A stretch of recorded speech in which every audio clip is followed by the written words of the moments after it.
In the news this week, ADNOC awards a $744 million contract, KIZAD to build a green ammonia facility.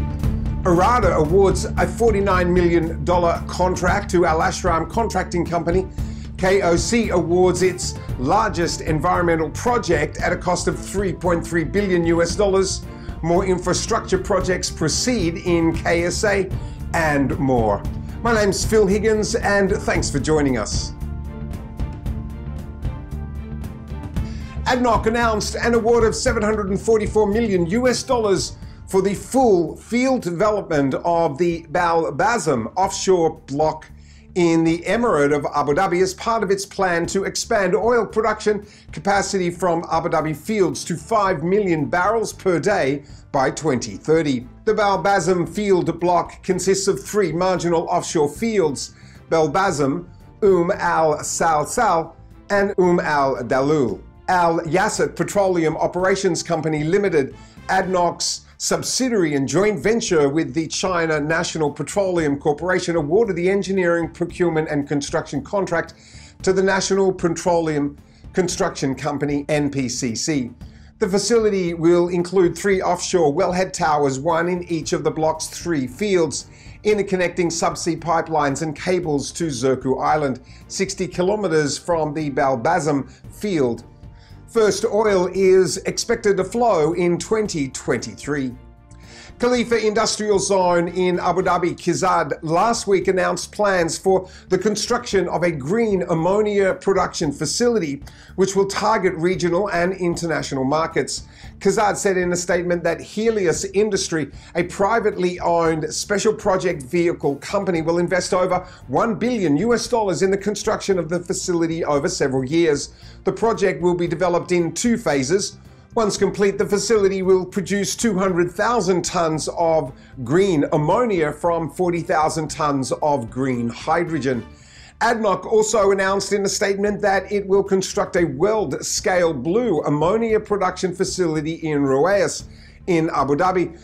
The facility, which is currently in its design phase, will be developed at the Al Taziz Industrial Ecosystem and Chemicals Hub in Ruwais.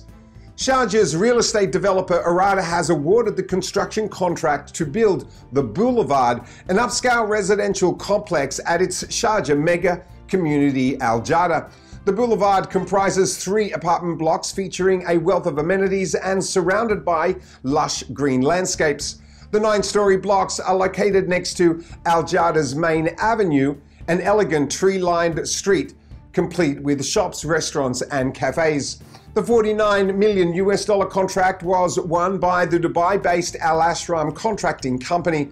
Work on the Boulevard will begin immediately and homes in the project will be handed over by the end of 2022.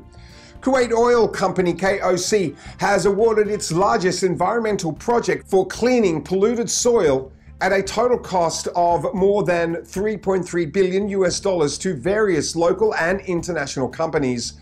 The North Kuwait Drilling, Transport and Processing Project has its first site, Zone 1, awarded to the alliance of Khalid Ali Al Karafi and Lamore Corporation, valued at $193.58 million. The second site, Zone 2, has been awarded to the Kuwait Company for Plant Construction and Contracting and Environmental Technologies Management Company for an amount of $188 million. The South Kuwait Drilling, Transport and Processing Project was awarded in 3 zones. Zone 1 to an alliance of Khalid Ali Al Karafi and Tamor Corporation, valued at $196.53 million. Zone 2 to Heavy Engineering Industries and Shipbuilding Company in joint venture with Taupin Company Limited, valued at $185.23 million. Zone 3 to a joint venture of Alsea Construction Company and Water and Soil Redemption, valued at $250.6 million.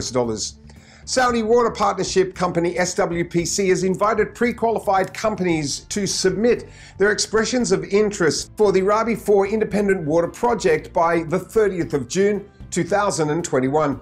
The project will be constructed with a 600,000 cubic meter per day potable water capacity, using reverse osmosis seawater desalination technology and will include the desalination plant and associated infrastructure and facilities. The developer scope of works includes development, financing, procurement, implementation, operation, and maintenance of the project. SWPC will purchase the output for the entire capacity of the project under a water purchase agreement for a period of 25 years. Saudi Arabia's Ruwais Al Madina Holdings Company, a PIF-backed master developer, has invited infrastructure contractors with relevant experience to apply for pre-qualification of their upcoming infrastructure project tender. The project will be tendered in two packages. Package 1 has a 2.5 kilometer main tunnel with 4 secondary tunnels. The secondary tunnels will vary in length and cross sections, with the overall length of the entire tunnel network measuring approximately 5 kilometers. Package 2 includes a complete infrastructure with 4 wide pedestrian bridges and utility tunnels, as well as wet and dry utility networks. It will also include roads and wayfinding and underground utility buildings. On the 9th of June, Ventures Onsite will host a webinar where we take a close look at the year-to-date for 2021 to try and understand if the recovery has started. We'll be joined by a panel of industry leaders to ask them their opinion to understand if we are on track for a return to a normal construction pace that we've come to appreciate throughout the Middle East region, and what are some of the challenges we have yet to face in the future. You can find a link in the description below so you can register for this free event. As per the latest updates from Ventures Onsite Construction Projects Tracker, some of the new projects that have been added in May 2021 include Regency Business Towers in the new administrative capital city in Egypt, the Vault in Neom Business City, and Suhal Al Riyadh Community, both projects in Saudi Arabia. Central Processing Facility at Madi Huraima in Oman, and Mugira Housing Complex in Murfa, just to name a few. You can find details to these projects and thousands more with the Ventures Onsite Construction Intelligence Platform. Well, that's it for this week. We hope this news update has helped you stay informed so you stay competitive. My name's Phil Higgins, and this is Ventures Onsite Live.